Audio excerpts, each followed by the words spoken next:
From Russia with laughs, Yakov Smirnoff. Thank you very much. Hi. Say hello to Yakov Smirnoff. Okay, here we are. Great guy. Yakov Smirnoff still slinging it. He's at the Comedy Store every now and again. I think he's still in Branson. And I saw my name written, big letters, America loves Smirnoff. And I said to myself, what a country, all right. Hi, this is Yakov Smirnoff. Welcome to Comedy Couch. Today, we're doing our session here at the Comedy Store. Comedy Store is like my second home. I've been here for oh my goodness, a very long time.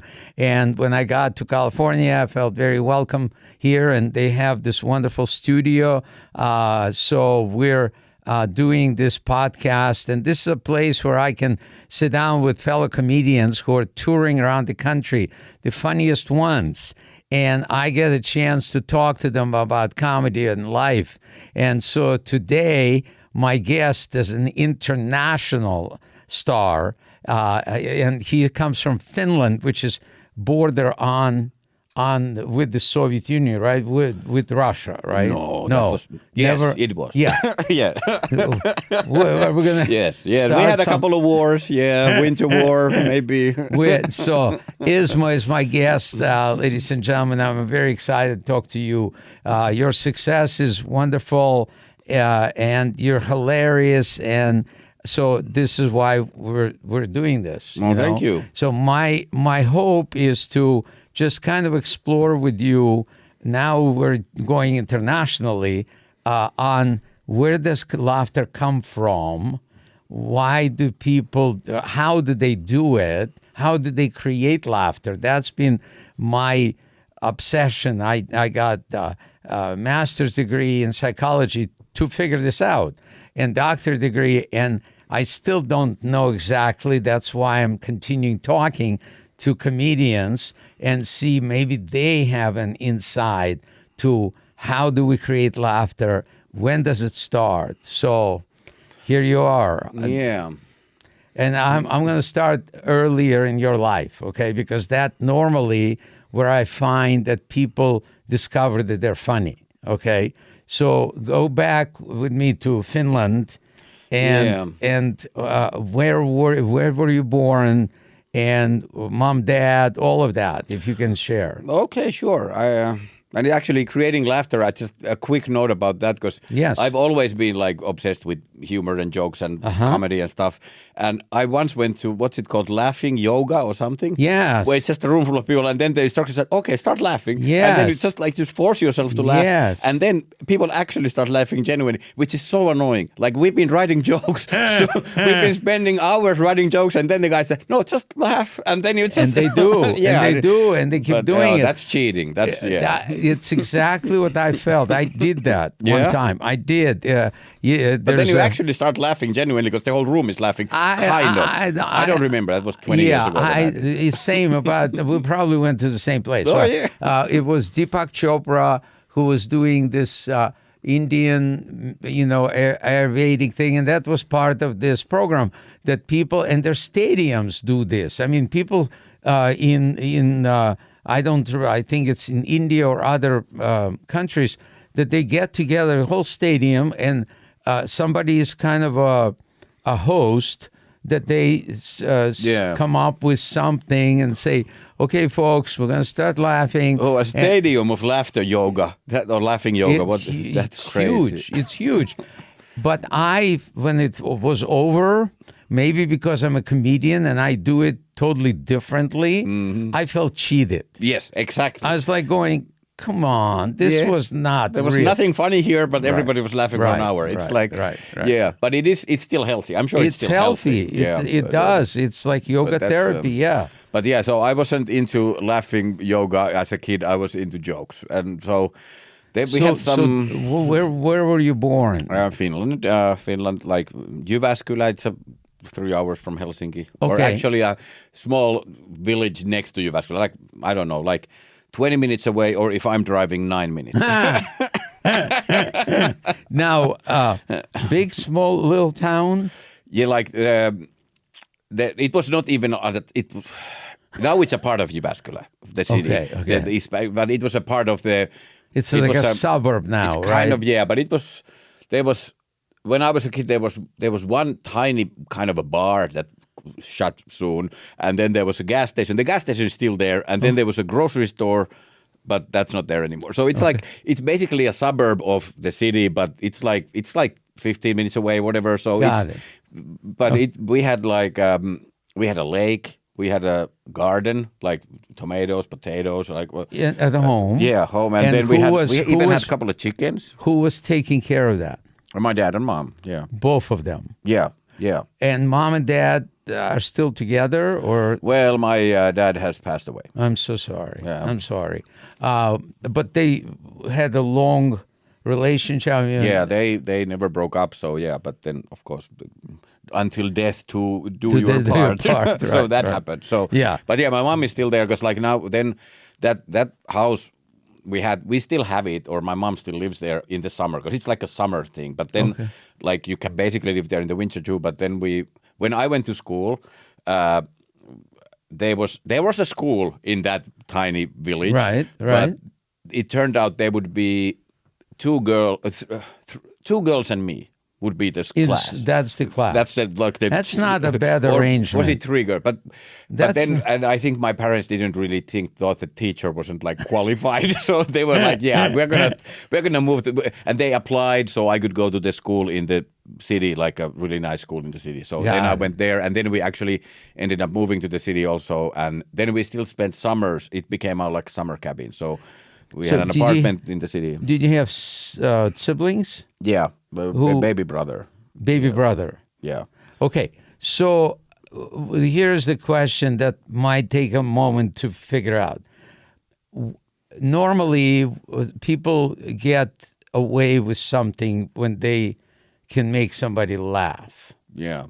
And I'm kind of curious, when mom and dad are catching chickens and whatever they're doing there, what role do you have? A moment possibly when all of a sudden you made them laugh, or something silly happened and you noticed it, and then you heard their laughter, and that was something.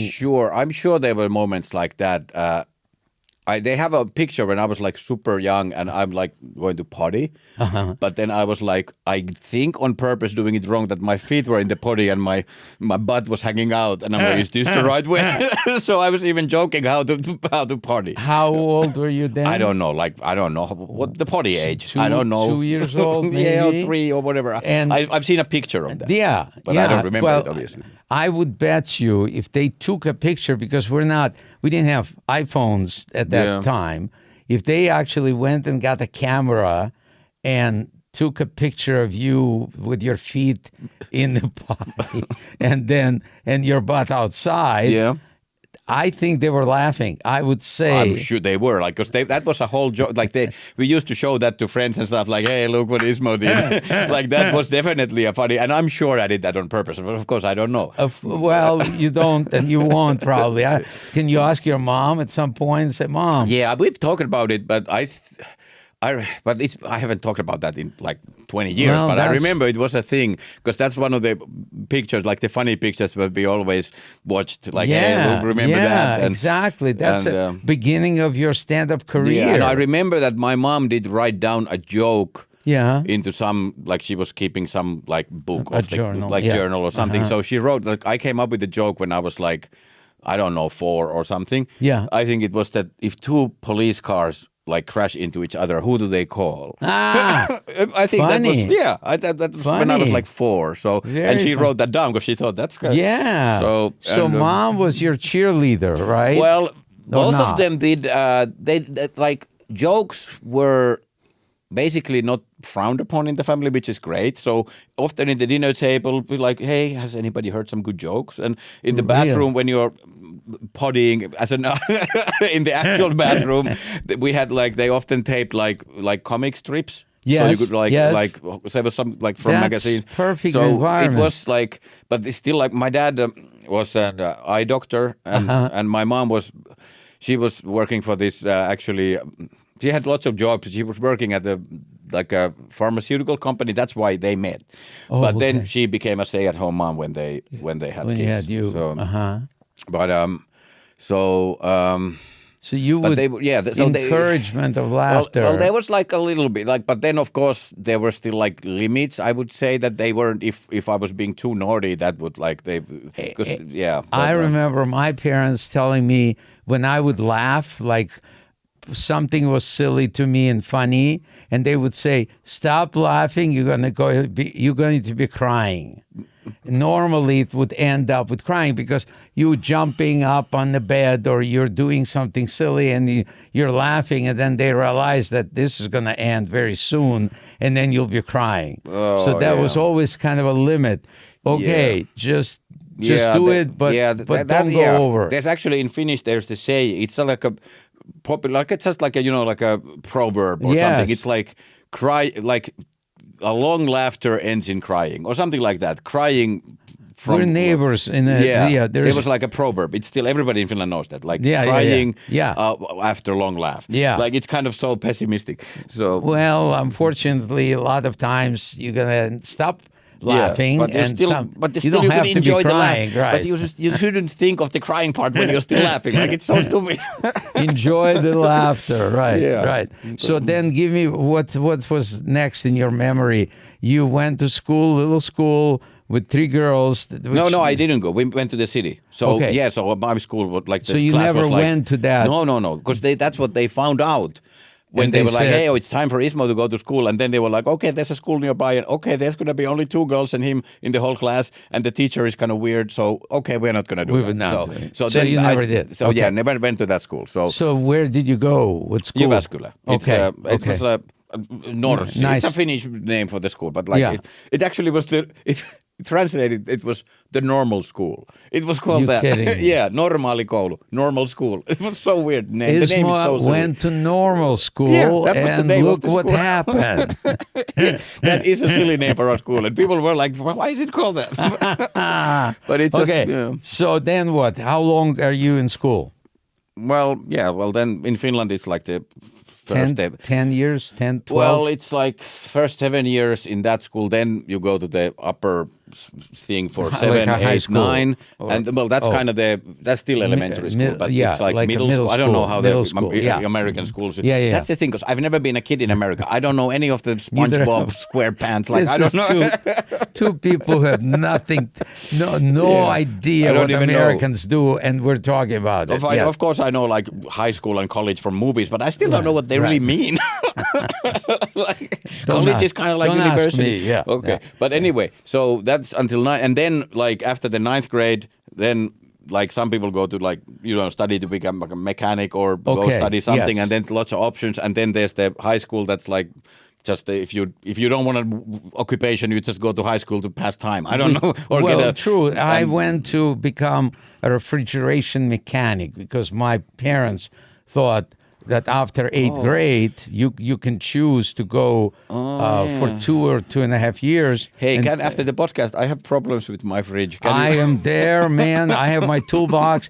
I was a carpenter in the comedy store. Oh yeah. So I still have my tools. I mean, I came here and they said, oh, there are a couple of tables need to be tightened up. So I'm like, I'm on the job. Actually, this would actually be because I am moving into a house. Like I'm moving. I've been sick of my apartment, and I'm moving into a house soon. And it would be great that if you could make me like a coffee table or something. I will put it. I will put in my Or a schedule. nightstand, or like something like a vase.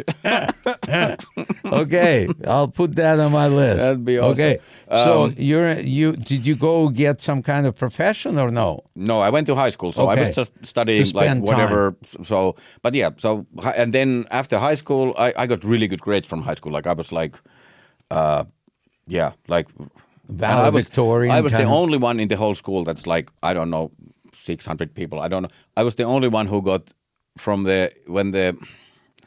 I don't know the English word again, like when you graduate high school, Yeah. the test. They give you like a red diploma or something. Yeah, but there was like English was one of that you like, because you study math and Yes, English. yes. So I was the only one who from the essay got full score. from the English essay. So, Well, but I you still were- didn't like. I still messed up some of the things. I was pretty ADD.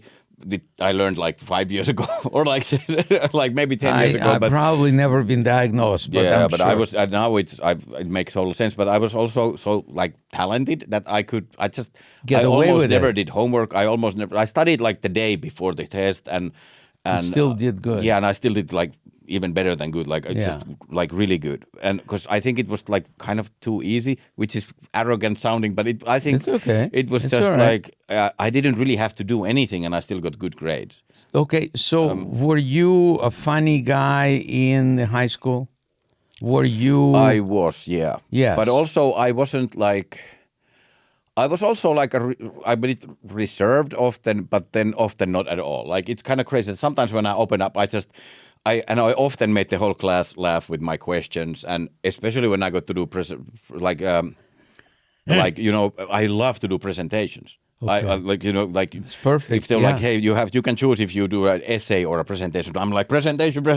Like I loved performing in front of the class. Yeah, and they even loved though you when I performing. went, because I was kind of from the countryside, so when I went to school, I was a bit shy in school in the beginning, but then I always loved performing. Yeah. So, but got you out there. So, do you remember any kind of things that happened, like that made your class laugh? yes, like lots.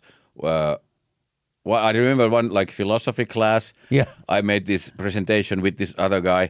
We did together, and everybody was laughing, and the teacher was laughing like he was all red. He was laughing the corner so much, he was just laughing. And then after that, he came to like say that like I apologize because your presentation was good, but I'm sorry I laughed. And I'm like, that was supposed to make you laugh. Like you see, the teacher was actually apologizing for laughing. Yes, at the yeah, presentation, well, but I was like, that was the whole point. She didn't, or is it he or she? That was a he, the teacher. It's a he. So he didn't think it was professional enough to laugh. Yeah, well, he still enjoyed it, but he Yeah. was like, he just wanted to let me know that like he didn't mean it in a mean way that he laughed.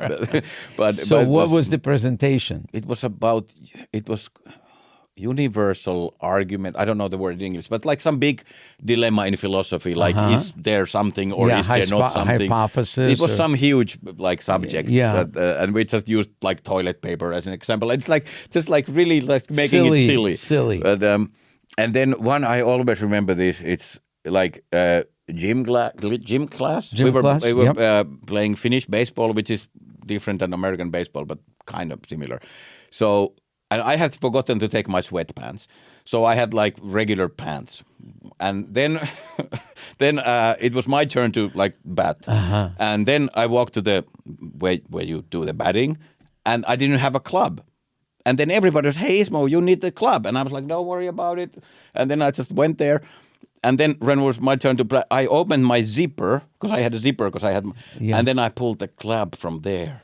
I pulled the bat because I had put it in my leg. And then I put it from my zipper, and then I batted, and everybody was like, and the teacher was my like, the whole 2-hour class after that, the teacher was, Oh, my was just like God. laughing the whole time. I already, he couldn't stop laughing for like an hour. There's So, and I planned that. So I did lots of stuff like yeah, that. yeah, So, yeah. Yeah. That's funny. So then what? How do you discover to actually get on stage? Well, that's also interesting because in high school, in my school, there was this tradition that the second high school year, when we were like 18 or 17, 18, there's like a play, with like a huge play. And then it's performed in the Christmas party, and like the whole parents and the whole school, everybody comes and they watches this huge, like an hour and a half play, like a professional play, and there was a director, and it's like and then I wanted to be on the play, but I had never like done theater, because there was lots of kids in the school who had done like amateur theater by then, but I had never, Right. But then we did like whatever audition, and then the teacher it was just printed out a list, okay, here's the roles, and then it's like, I'm the main guy.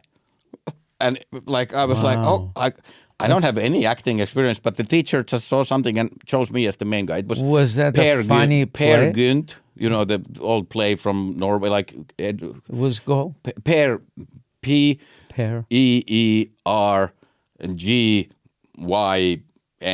Per Gynt. It's like Per Gynt. I think it's a legendary play from Norwegian. Okay. It's like a thing, but like kind of that. Anyway, it was like a. So was it a funny play or not? It was all funny. Funny. But it was funny, but it was also like a classic. Yeah. But it was Yeah. also, and we made it pretty funny, and Yeah. and people really enjoyed it, and people were like, after that, most people came like, hey, you have to apply to the theater school or whatever. Like, it was great, and I had to learn. My friend counted it. He said you have to learn 234 lines or something, and I was like, and I learned it fine, but. It was so. I had no acting experience ever. But you were funny. Thank God for that teacher who spotted that in you. Yeah, and it was like a professional theater director, because they hired like a director because they wanted to do a good play. I believe that you got angels once in a while. That for me it was Mitzi Shore, who owned the Comedy Store. Oh yeah. She spotted me when my English was like this little. I translated like 5 jokes from Russian to English, and that's all I had. And I auditioned here, had no idea where I am, and she spotted it, and she said, stick around, there's always place for good and different. Yeah. And so you had that kind of an angel who spotted you, your talent, because it stands out. It totally stands out. I'll give you an example. When I got into my the master's degree program at the University of Pennsylvania, which is like Ivy League school, and there was like a inaugural class for this very famous psychology professor, and he picked like people that he wanted to be in that inaugural class. And it was interesting that they were all about like happiness, laughter. It was Martin Seligman. He is the father of positive psychology. So they're all into this, and I was so wanting to be a part of it. So before we started the first class, they said, let's take a picture of everybody. And then one of the professors walked in, and he said, according to studies, there's only one person, there's 40 people in the class. There's only one person here who is genuinely happy. And nobody had no idea. And then he said, point at me, that's Yakov. Oh. And how they know, it's called Duchenne's smile. This French philosopher discovered it in the 1800s, that when you smile, you have like the crow's feet. Feet. Like the eye smile, not only the mouth. The eyes go like... exactly. Yeah. And so they spotted it on a picture. And all of a sudden, I was the guy who was the happiest guy in that class.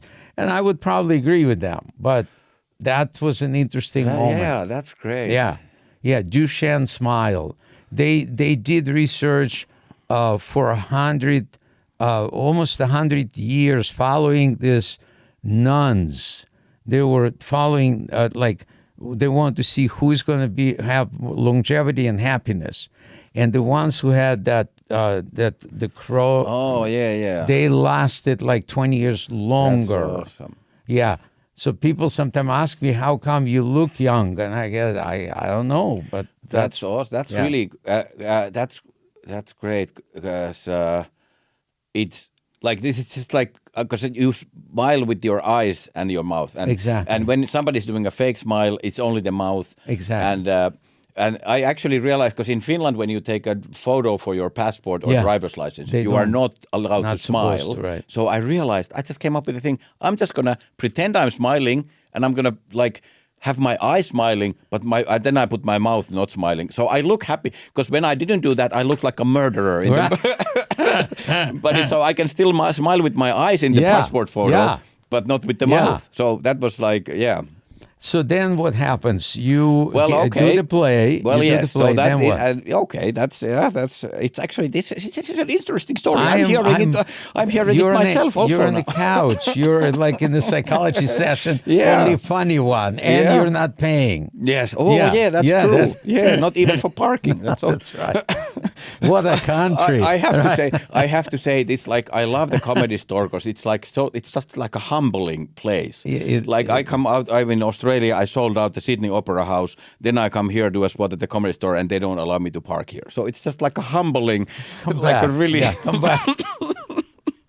I got you. I know. But now, so for some reason, West Hollywood is free parking on the street on Wednesdays. So. Good.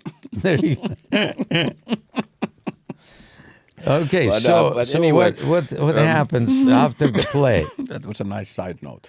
Okay, so yeah, then the play happened, and people were like, "Hey, you have to apply to like the theater school." And then I was talking with some friends in high school who were applying to that, and they said that there's like 6,000 applicants, and then they take 16 people a year. Wow! And when I heard that, I'm like, I don't want to screw compete. that. Yeah, like I'm not gonna even. So I went to study physics in the university. So, because my papers from high school were so good, I didn't even have to apply. Like I just like I'm going to study because my grades were so good. Wow. So then I went to and I didn't like I liked physics and science. I still like it. And I thought it was philosophy as well. So I did like my main major was physics, and then I did chemistry, biology, math, philosophy, astronomy. Like I just took lots of classes because I basically in Finland university is free. Okay. So I was just like, I kind of knew I'm not going to graduate. So I just, but when you are a student, you get to eat for €2.35 a meal. So I ate mostly 2 lunches a day, and I was just passing time there. And I was talented in high school, but in university, it's so much more difficult that I couldn't do the thing that I'm just kind of. I mean, I didn't cheat from class, so I was always in class, right? But I didn't really have the energy or discipline to study at home, so I didn't really. The university was like, and also it wasn't interesting because it was like lectures with like 400 people. I can't ask questions and be funny there, but with a class of 20 or 30 people, I can be funny. Sure, but 400 people, I can't. So then I was like, it wasn't fun, the university at all anymore.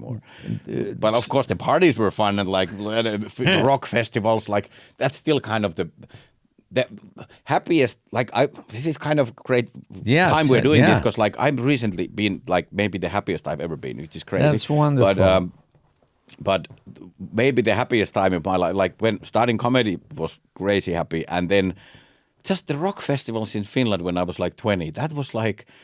Oh, that was just insanely awesome. Was it girls? Was it what was the? Well, it was that too. But it's just like the, that carefree kind of. Yes, because like in every weekend almost there's huge rock festivals. Like in Finland, I saw like Rage Against the Machine. All these huge bands are there, and it's like a campsite. You put on a tent for like 3 days, a 3-day festival. So you set up a tent, and then you go to the festival, and then when the festival, you come back to the tent, and the tent area is even more fun because it's like everybody's just drunk there, and everybody's like just so. It's and like, I was also it's always like the comedy store. I always had my like acoustic guitar with me, and I was making funny songs and making people laugh in the camp area. So I was kind of that was before I started comedy. So I was making funny songs. Yeah. Okay, before I went to the university, I went to the army. In Finland, every man has to go to the army. I went. So I did that. Might have been, probably different age, but I was in the army for 2 years, probably 2 years for Finland. Also right? different country. Huh? Different age and different army. Different army. Probably the army. the enemy. You were in the enemy army. Well, you know what's interesting? I learned something. I was watching one of your podcasts that you said Molotov. Finland gave the world the word sauna. Yeah. And Molotov cocktail. Yes, that's a And Finnish. I didn't know because Molotov is Soviet he was general. the minister of war or something. Yeah. Yes. So I would assume that it was designed in the Soviet Union. Yeah, but it was designed by the enemy of Molotov. Wow. Yeah. So the story is so interesting, like because in the Winter War, Soviet Union against Finland. You see, I didn't even study Winter War. When I was growing up. Okay, because they didn't talk about that. No, because they didn't go as well, so we forget it. Oh, so did the Russians lose or what? Well, what happened? this should be a whole separate podcast. But Okay. I'll try to give a quick version. Okay. And of course, Okay. I'm not a historian. I'm just a Finn who knows something. Okay. What was your story? Because my story was nothing. There was no war between Finland and Russia. Never. That's crazy. And But of course, wha- it was Soviet Union, but Right, still. right. But so, well, 1917, when the Russian Revolution happened, Yes. and Soviet Union got started. Yes. Finland was, until that, Finland was kind of ruled over by Russia. We had our own government, our language, or like stuff, but it was still kind of Russia, kind Under of the umbrella. under the empire. And then when the Russia was busy revolting, Finland kind of like, this is our chance, and we just broke off. So Finland's Independence Day is December 6th, 1917. Wow. So, Yeah, that's when Finland got. October Revolution was in November. October Revolution was in November, but so that so happened Finland right officially got after. independence. December Yeah. 6th is the Independence Day. So, so Finland broke off then and became its own unique, like independent sovereign country. And then there was actually a civil war after that in Finland. Like the next year, In 1980, in Finland. Finland, it was the whites against the reds, and the civil war. It was a bloody civil war. And the Reds, so-called Reds, were The communists. they wanted to join Soviet Union because they thought it's going to be utopia paradise. Of But of course. course, luckily, the Yeah. other side won, so Finland didn't join.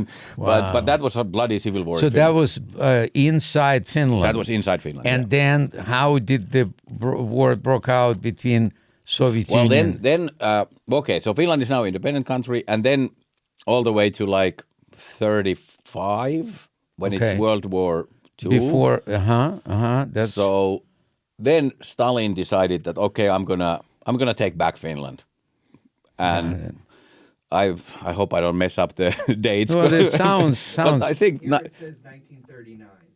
Oh, okay, 39. 39. Okay, yes. So 39 until 45 was like there was winter war and then another war, continuation war. Yeah. But so Stalin decided to we're gonna take Finland back. And he couldn't, and that that's will have when all these sayings like one Finn against 10 Russians, and it was like they're still like the Karelian Isthmus. They sent like so many tanks. They still scrabble because like Finland, they just sent tanks. It was a narrow thing, and we just bazookas just kept throwing. So and there's like lots of crazy stories about winter war. Like you have to look into that. And also it was the best sniper by far in the world. Is from Finland. Wow. Okay, the American Sniper, you know the movie? Yes. That guy was the best American sniper and the second best sniper in the world. So he had like 230 kills in, I would say, like 5 years or something. The Finnish guy had 500 plus kills in 3 months or like a few months. And like, I don't remember the numbers, but and he wasn't a professional soldier. He was just a farmer who was a good shot. And he never used a scope. He never used and he had it was Russians started to call him the White Death, and because he was always in the snow and just killing entire and then a grenade hit him and he died, and they put him in a pile of bodies, and then he woke up. And he didn't die. He was like, okay, I'm still alive. And then he quit the military and went back to farming. Wow. But somebody has to make a movie about that guy. It's like he's still officially the best sniper in the history of the world by far, and no scope. So and he had all these things like he put snow in his mouth, so when he breathes, there's no vapor. So he was really like planning it out, and he had all these sniping spots that he froze the snow, so it's all frozen. It's like there's not the poof of snow when he shot. So he made it really. He was really clever, legend. Clever. But anyway, there's lots of interesting stories about the Winter War, and basically, Russia couldn't take over Finland or Soviet Union, and didn't, right? Yeah, didn't. And then, then there was a peace deal, and then officially Finland had to okay, let's make peace. So officially Finland had to kind of, okay, we lost the war and we're going to pay you some reparations, but they kept the independence and had to give them a little bit of land. But that was small price for not being a part of Soviet Union. Yeah. So then there was a second war. And then Finland attacked because like Russia was busy fighting Nazi Germany, and then Finland was like, okay, now it's our chance to get our land back and get some extra more. And then, it went first great, but then then we had to make another peace deal. But this is kind of metaphorically that we can laugh together today. Yeah. Just two comedians just having fun. And we're normal people, even though our countries might have had issues before. Yeah, we don't have it. Yeah, of so course. we're good. We're good. So fast forward to Conan coming to America. Okay, yeah, we were jumping a lot. Yeah, we went back to history. We went to. It was my fault to take you to Molotov cocktail. Oh yeah, okay. I was just about to tell. Yes. Oh, yes. Sorry, I told the wrong story. You just asked about the word. That's true. It's okay. We have to do a part 2 of this podcast to finish all these stories. So Molotov was the Minister of War in Soviet Union. Yeah, and then they had this whatever propaganda thing that, hey, we're dropping bread baskets. Like, we're dropping bombs, but it's like, we're dropping food for you, bread, but then they were dropping bombs. So then they Finland. Yeah, to Finland. And then Finnish people called the bombs they are dropping Molotov bread baskets. Molotov bread baskets. And then they came up with the thing that, okay, here's a cocktail to go with the bread basket. And then they came up with the Molotov cocktail. And that stuck. And you can, in computer games, you can choose a weapon as Molotov cocktail, a Finnish invention. Really? Well, of course, petrol bombs have been used before, but Finnish people gave the name. Yes. Yeah. The cocktail, whatever that gasoline. Yeah, so glass bottle, gasoline, and a rag. You light it up and you throw it at a tank. Right. And then I think they put kerosene in there or something. Yeah, like gasoline. And then when you explode it in the right part of the tank, it lights up the gasoline and the rag that's on fire. The rag is on fire. And then the air intake of the tank takes it in. And then everybody dies in the tank. So yeah. How fun. Okay. So that's maybe why we say, when we do comedy, we say, I killed, I murdered, that might be the reason. Yeah, so maybe we should have labeled this the Molotov Yakov's war couch, the war room. No. Yeah, I'm sorry I went on a tangent, but it was... So then what happens, you go to university and you're studying all of this different physics and philosophy and stuff like that. Yeah. When do you get into comedy? Well, I always knew that I'm not going to I was just there to pass time, because I always wanted to, even when people say that you have to become an actor or go to the theater, I didn't really even want to, because I wasn't passionate about being an actor. I was always admiring authors and writers and, people. I want somebody who creates, has thoughts and creates stuff. So I wasn't into, I didn't want to be an actor. I wanted to be a creator, but I didn't know how to make something funny. I was a fan of sketch comedy, lots of Finnish sketch comedy and lots of British sketch comedy we watch on TV. Okay. And American sitcoms, some sketches, but mostly Americans like not sketches. And you're not talking about improv, you're talking about sketch comedy. You have a script. Yeah, and that was huge in Finland, sketches and stuff. But I thought you have to get a TV show to be funny. And I was like, I can't do that. So then I'm just studying physics.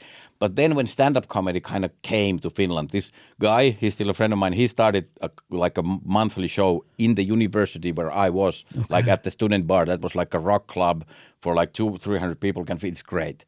He started that, so I went to see it a few times, and then I wanted to try it. So the first show I ever did was for 200 people. Nice. And I did 15 minutes. Wow. And it was great. Wow. And it was my first ever time. And they were like, hey, you have to come back. Wow. And then a year and a half later from the first show, I was regularly on TV in Finland. So it happened really fast. It is fast. But are there a lot of comedians in Finland? Yeah. Now, I've been here almost 10 years now, but there's a big scene now. But when I started, there was maybe 7.5 people doing comedy. It was not much. Right. But they were it was somebody started in a couple of other cities, but then that guy started in my town. And then, so first years I was just doing bar shows basically. Right. Because I didn't realize that you could do But then it Theater. took like almost 10 years that I realized that, hey, I could just do like a theater tour or something. And then, because everybody already knew me because like I was on TV, Yeah. but I was still doing like bar shows because nobody Yeah. told me that, because nobody did that, because we didn't have any promoters, agents, like nothing. It was just comedians stacking chairs and trying to figure it out. So So what was the kind of a next step? Did you go internationally first, or did you come to America? it was, so I was just doing comedy in Finland first. Yeah. Then 2000, that started 2002. Okay. And then 2005 and 6, I went just to a little bit double it in English. I went to the Edinburgh Fringe Festival and London in the UK. So I did like some like open mics or whatever there. And it kind of was promising that, okay, I think I can do it in English. And then I started to do that occasionally a little bit more. But then I kind of gave up on the English stuff and I just concentrated in Finland. But then years later, like, yeah, because that was like 2008, I did the month in Edinburgh and I had my show, but it was so hard to sell tickets and it was kind of depressing. So then I kind of gave up on the English for a while. But then 2014, I did the Laugh Factory's Yes. the funniest person in the man. world. Uh-huh. So I had done some, I occasionally went to the UK to do English stuff, but not much, like a few times a year or whatever. But then that thing, and that was my first ever time. Like I've been to America as a tourist, which is also, I think it's so funny. It blows my mind that like Americans work so hard. They have no so free, like there's lots of Americans I have met who have never been to New York. True. I don't think I know anybody from Finland who have not been to New York. It's like, It's it's funny. insane. It is. It is. So you come here to Laugh Factory. How did that happen? How did they find you, or were you already here in the States at that point? No. That was I was living in Finland. I had built a huge house with Okay. my then wife, and we were like thinking We'll talk in a minute. Yeah, about that. I want to know. So it's like we were thinking that we're going to stay in Finland, and but then there was suddenly this competition, and they were looking for international comics, God. and I participated online, and then was like, okay, I forgot about it. But then it's like, hey, you're in the semifinals or something, and I'm like, oh, I have to go to Hollywood. I've never been to West Coast. I've been to New York and Right, Florida, right, whatever, right. but never been here. And then my first ever live show to Americans ever was Yes. at the competition. And At Laugh Factory Laugh here. Factory here, and So then they- Vegas. There was 2 rounds here in Vegas. So they gave you auditioned online. Well, there was like everybody submitted a video online, I and see. then there was like online voting. But then I was like in top 20. Okay. And then the top 20 people, was it like, oh, if you can get to top 10, you come to Hollywood. And then I started to like, okay, I have to promote this a little bit. And then it went into the newspapers in Finland that, hey, Ismo is in this competition. And it was like a whole thing. And then I came here, and it was the first time I ever performed to Americans. I had done UK a little bit, but it was the first time here, and I won it. Yeah. I won the competition, and then Laugh Factory helped me to move here. They were like, hey, you should come here. And the judges also in the competition were like, hey, why are you in Finland? Let's move here. So what routine when you came here? Did you do your ass routine, or did you do what? I didn't have that yet. Not No, yet. no. Okay. No, So what was it? I Do you think there's remember? some clips online from the first thing, but I did the joke about silent letters in English, and I did like What? some- Remind me. I might have heard it it. was like we can put links on the podcast. Oh, yeah, But we yeah, can. we should. We but can. like, yeah, that's Yeah. like one of the things was silent. Well, I still remember the joke I started with. It was Tell me. Yeah. it's At so- the Laugh Factory. yeah, at the Okay. competition. Yeah. So that the winning set. Uh-huh. The first joke was, "Hey, I'm from Finland, and it's great to be here in California. It's warm. It's warm. It's Finland. It's cold up north. It's cold. So when I came here, I was surprised that my penis is actually huge." That was the first joke, and that killed. And then I bet. and that That was the baseball bat that you pulled out. Oh yeah, Yes, that's Yeah. why. Yeah. yeah, So then you win that competition. yeah. You become the funniest person on the planet. Well, that was the name of the competition. Yeah. I don't think everybody participated. So That's why I always ask people when they announce me on stage, don't say that. Don't say the funniest person. Like the people are like, no. I don't think like everybody participates. I know some comics. I don't think Chris Rock was in that competition. I don't like. No, I agree. But okay. but it was the title, still, and it was the name of the competition, and I won it, so it's legit. Absolutely. But and there was like 35. There was lots of countries in the same comics. But then like a year later, I really moved here. Was there any Americans in that competition or no? Guess who there was? Tiffany Haddish. And she became huge like years later, but she was in that same semi-final. She was in that round. She was in, but she has just kind of started, or I don't know when. She was representing United States. Wow. Yeah. Well, there you go. See that you never know. Yeah. So then what happens? How do you get to Conan was next? Well, right? then I moved here like Christmas of 2015.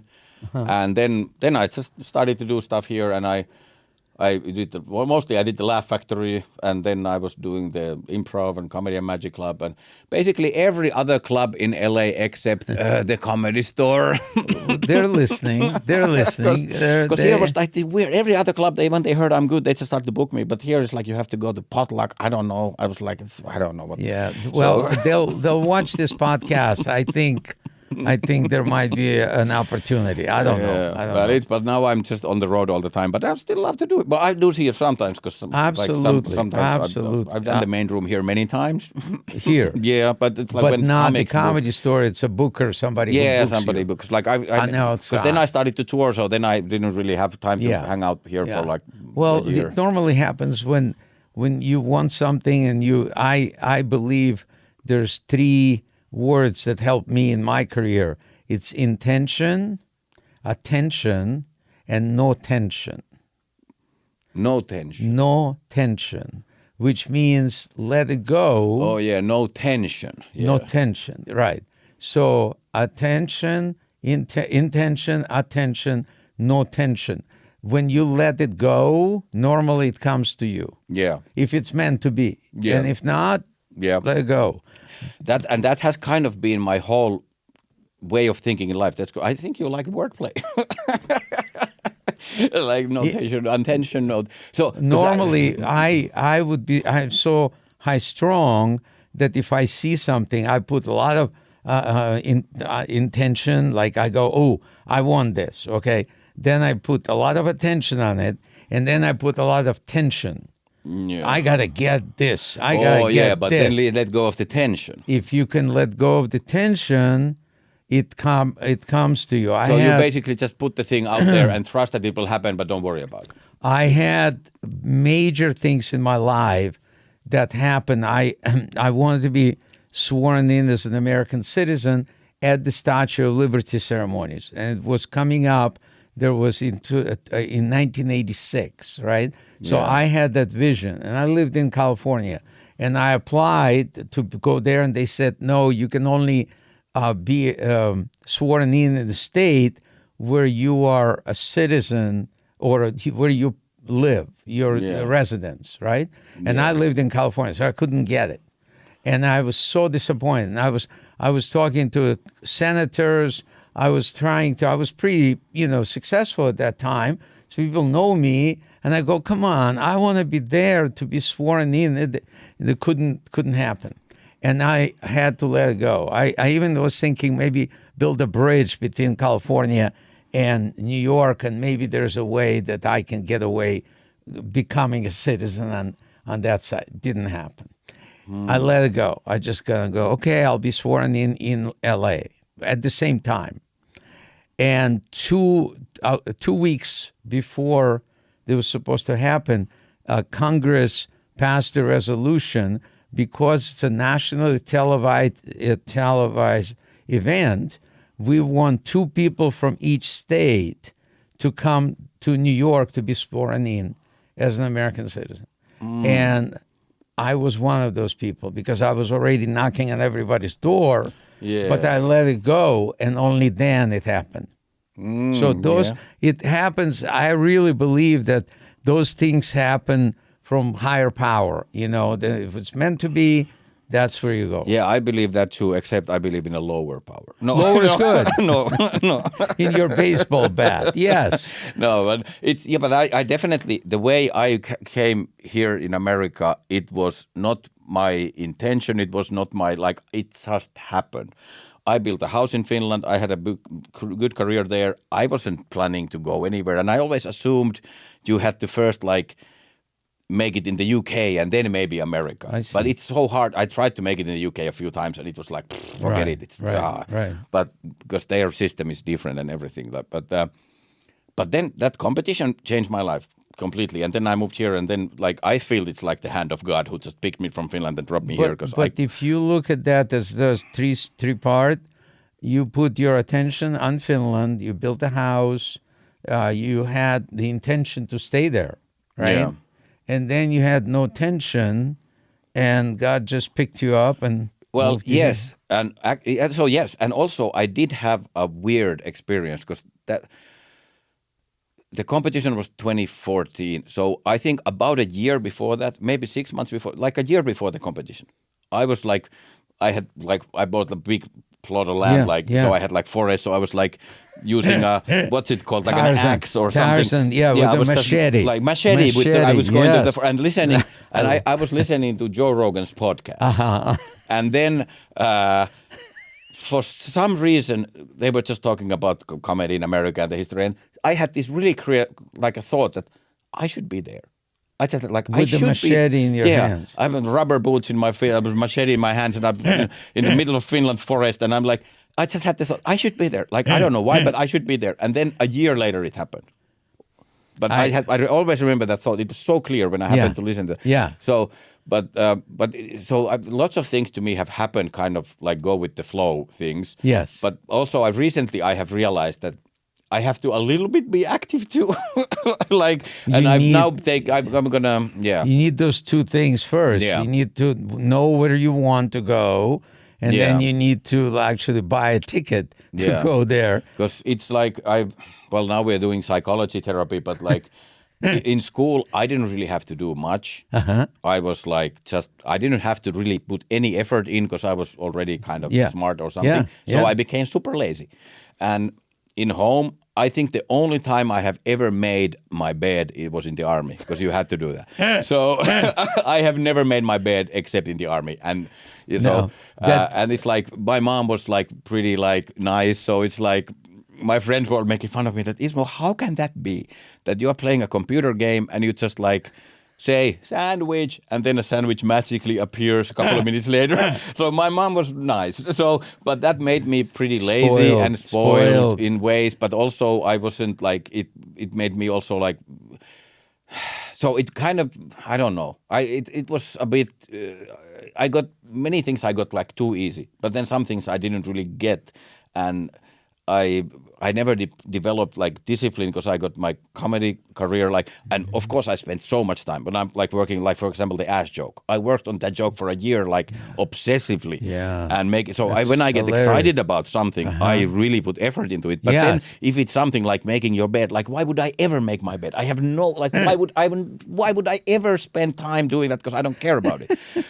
And I'm gonna open the covers anyway in the evening. So that's the thing. If I'm obsessed with the creative stuff, I can go for hours and hours. But if it's something chores, I just can't do it. So that brings me to your marriage, or lack of it now, right? But you got married in Finland? Yeah. Okay.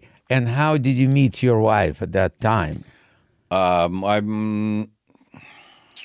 She was actually she was running this a venue, this bar that did music in the north of Finland, a different city.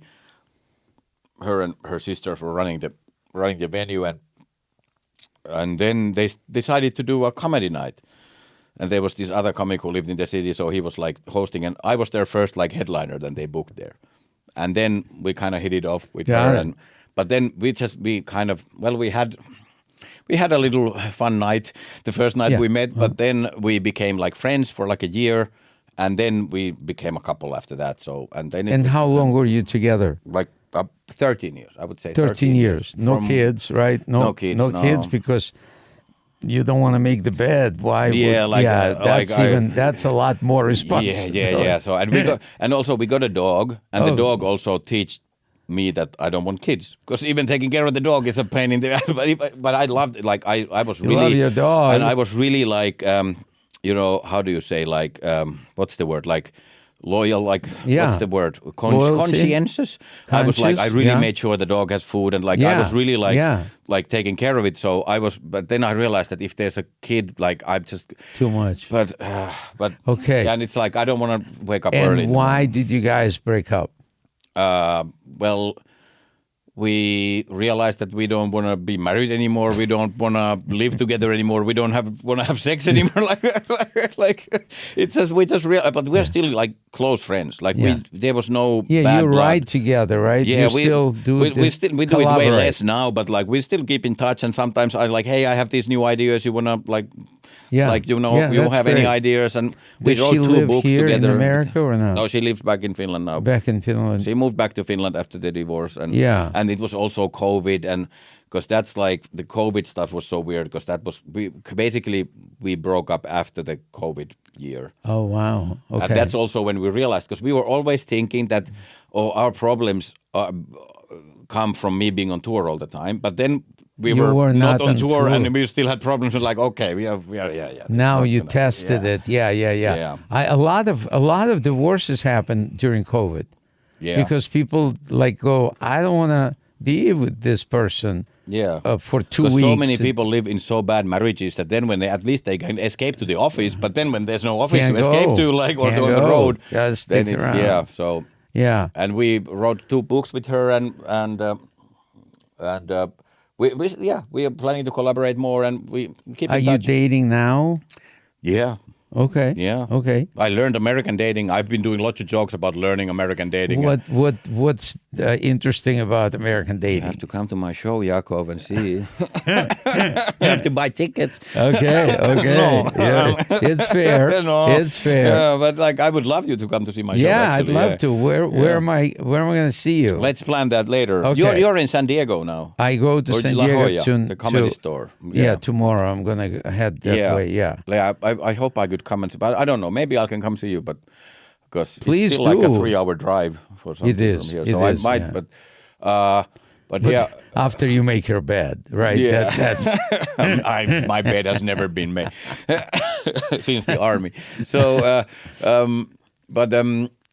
anyway. So what are let's look at your kind of a future plans. And okay, this is desires. the best Yeah. thing, and I have a question for you. I want to ask Yes. you, and so this is like I've been doing this thing, and it's been kind of growing, and like when I started to post regular videos, like now I have like a pretty big following, and I Yes. tour internationally, and it's great. But now something is just like something has shifted in me in like just a couple of months. I started to make music with this producer, and we became friends, and we're like, and now we are creating like more online content and stuff, and I've kind of that making music like kind of professionally. I haven't published it yet. It's coming at some point, but that really it was a different experience because comedy is such a solo sport. But when you're working with a music producer, like 48 hours in a studio, just doing the song, and it's like you're bonding. It's like a team effort, Yeah. and comedians don't really get that because like Yes. team. So that was really changing for me, and also I think just lately. I've been having way more fun on stage. Like I've been improvising. I've been like way, I wouldn't say dirtier, but more like, because my character has always been kind of like, it's like, oh, I'm this weird foreign guy. This, like, I don't understand. Yes. But now I've been like doing long bits about like how good I am at sex and stuff like that. And it's great. And I love it. And people love it. And it's true. But That's it's a like baseball bat. Yeah, Yes. it's like really, it's like lots of time. My comedy has been changing, and now actually, I think I'm finally ready to the comedy store. You might fit in better. Because it's Yeah. like, but that's a question I wanted to ask you. Yeah. because you have had a really specific point of view when you began with the Soviet Union Yes. thing, and then you had the relationship thing. And so when you come up with a joke that doesn't fit your on-stage persona, Yeah. what do you do? Don't do it. Don't. I mean, to me, it's very specific. If it doesn't fit who you are, What do you do with the joke then? Wipe your ass with it? give it to Ismo. I don't know. Give it to, tell your friend, but don't put it in your act just because you like it, but it doesn't go with who you are.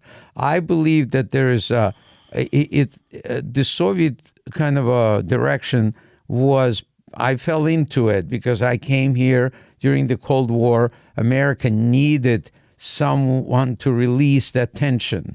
And I was like, I tell the audience that, the Soviet Union was a pain in the butt, and I was preparation H. It released the tension. Once the tension was gone, Soviet Union collapsed, there was no need for releasing the tension. So I was dismissed basically by American, society, saying we don't need those jokes anymore. Even though I was doing jokes about my marriage and my kids, and nobody cared. I was pigeonholed, right? So then I went to Branson, Missouri, where I still live, and that's where I have my theater. But they didn't care. They didn't know Soviet Union collapsed, and I got away with 32 years of not telling anybody. Oh, that's great. Yeah, So it's a you secret. found a place where like people didn't. They had no idea. Kind of like the one guy in an island, Japanese guy, who thinks the World War II is still going on.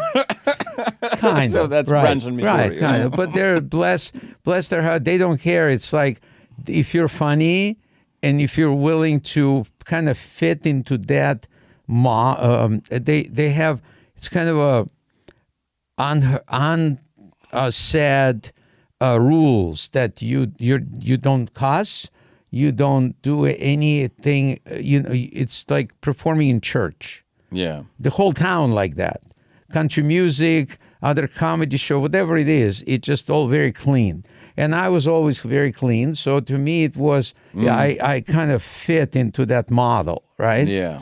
And it embraced me. And now what I believe is happening, the reason I'm doing the podcast and I'm going back on the road, because I believe that the clean comedy is coming back, or it's like a wave, because there's so much not clean comedy, and people are craving something they can watch with their children and have fun. And television changed so much, because in the 80s, it was still family shows that people can... and that's true, and that is needed. Of course, like I have been thinking of, like, for a long time, a joke. Why is...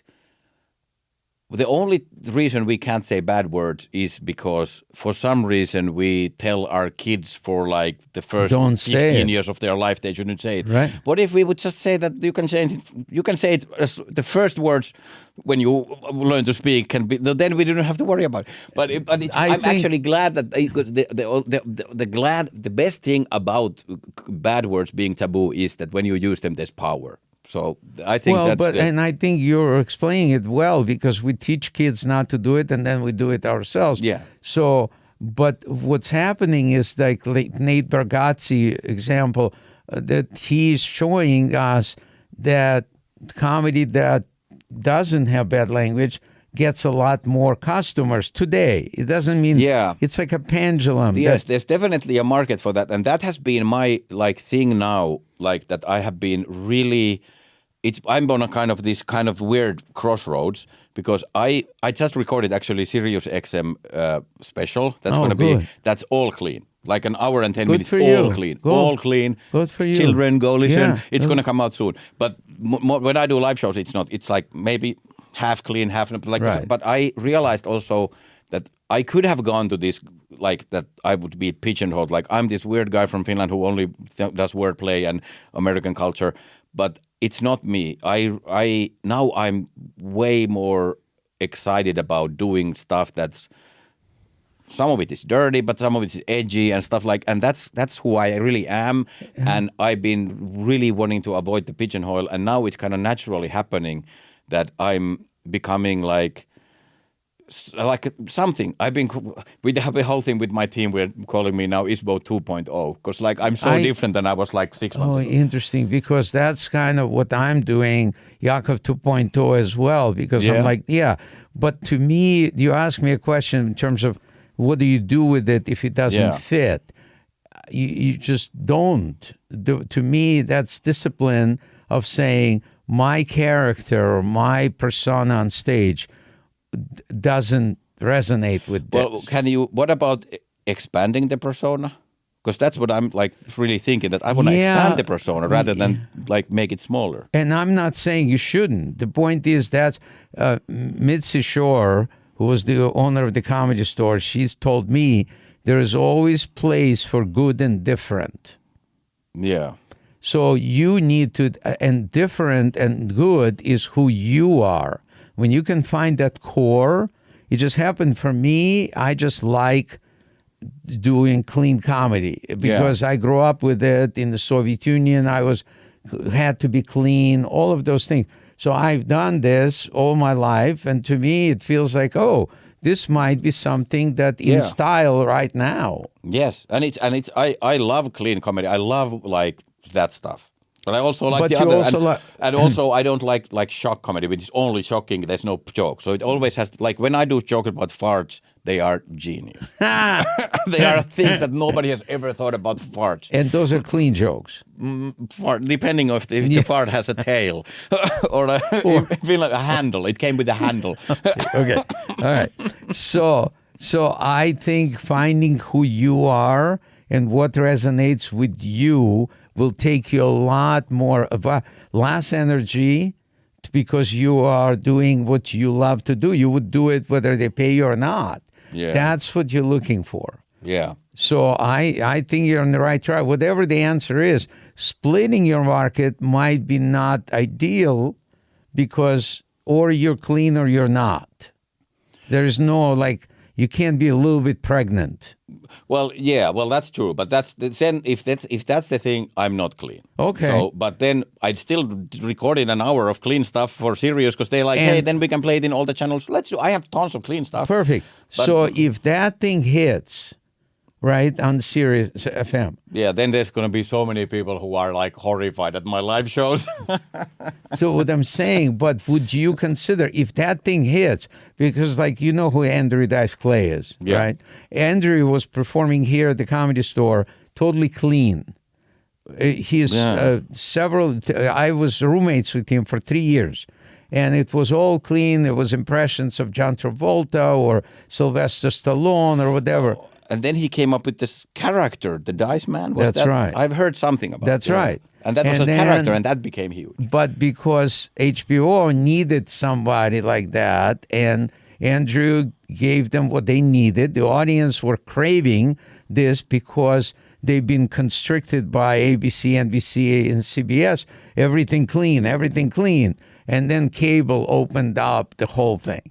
And the rest is history. He was selling out Madison Square Garden in hours, right? Yeah. So what I'm asking you, would you say that you would consider if that thing hits and clean comedy is your ace card, would you want to go that way? Or you say, no, that's not for me? I would say, I would have to feel like what I feel like, but I can say that I would say no because when I started comedy, I didn't even know you could get paid for a gig. Right. I thought it's like karaoke. I'm not doing this for money. I'm just doing because I love it. But of course now this is the main thing that I do. So I need some money. So please send me money on Patreon. No, I don't have Patreon. But I do. But yeah, I also this is the thing I've been realizing recently that I don't want to be something I'm not.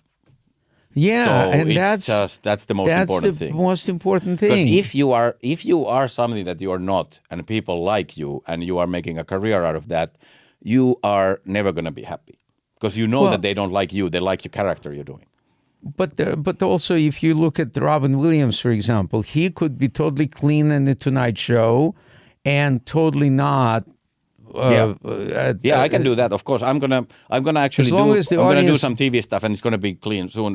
But of course, and yeah, As long as your audience know and they Yeah. don't go, oh no, what happened, right? yeah. Then you're fine. Yeah, and it's also my dirty stuff is not like dirty. It's Right. not like, but it's like, and I was just Suggestive. last weekend I was doing like lots of like stuff about like that was kind of a little bit dirty, but I've noticed like 80-year-old ladies laughing their asses off with like some dirty stuff, but it's because it's not like too dirty, but it's Right. like it's Right. So I think I'm finding the right tone because I That's really want to talk about that stuff. Good luck And, to you with that. And we need to wrap this up. I can talk to Hey, you. one more question. Yeah, go. One of the jokes that you came up, Yeah. but it's too dirty for you to tell. Tell me now. If you remember something that was too much. I can tell you this. I can tell you that there was some jokes that were a lot more suggestive on my part that I can do, like in Branson, Missouri. I couldn't do those jokes. And I'll tell you, it's like, let's see, when I don't understand American baseball because they say when you have 4 balls, you walk. How can you walk with 4 balls? You walk proud, stuff like that I would do, but Yeah. now I can't. I don't do it because my audience in Branson, or like something like my father-in-law said, I'm going to go to the bathroom, and we were playing golf, and he said, why don't you use the ball washer? Yeah. And I'm thinking, wow, this is a test. Maybe it's an American tradition. How can you stay on top of that thing? And you only can do one at a time, and it tickles. Yeah. It would kill because my character kind of on the edge. But now I don't do it. I don't say those things. So because you want to cater to the people who really want And like families, completely- yes. Yeah. Well, I get that, and there's definitely a big need now for like super clean, family-friendly comedy. And I'm sorry, I can't cater to that anymore. But the Series Experiment is doing that. Yeah, but some of to the me, clips do that. sacrifice, it's worth the sacrifice. And boy, it's hard because they're laughing so hard. They love it. And you go, I'm not going to do it. I can't do it. But I will replace it with something different and as good. But that's the thing. Then you can do different. When you go to do a show in some, that's why now you're doing the Comedy Store in La Jolla. You can be I raunchy can, there. but no. But then I need that muscle. I need the discipline to be able to go. Even there, I need to stay true to what I want to do, and what I want to do is squeaky clean. That's what I want. It doesn't mean it's good for you. It doesn't mean for 95% of comedians, but it doesn't matter. Maybe the name of my next special is Squeaky Dirty. Well, let's wrap this up. Where can they find you? ISMO, Ismo. It's Instagram is Ismo Comedy. Facebook is, I think it's that too, or just Ismo all caps. YouTube, Ismo. TikTok, Ismo Comedy. Great. Tinder. Swipe right. And I don't know what's the good. I think right is the right. Right way. is the right. You want that person, right? Yeah. Yeah. Okay. I haven't been using Tinder a lot because now I've been just meeting people live. Well, it was great to spend time with you, Ismo. Thanks for doing this. Thank you. I really appreciate it. Yeah, this was actually perfect. Like, it was great to talk about all this stuff. Absolutely. Yeah, thank you. Absolutely. Thanks. It's a pleasure. Thanks, dude. And yeah, and Bro. here's the Russians and Finn can shake hands and course. have a good time. Yeah, All right. and wash our balls. All right, we're done.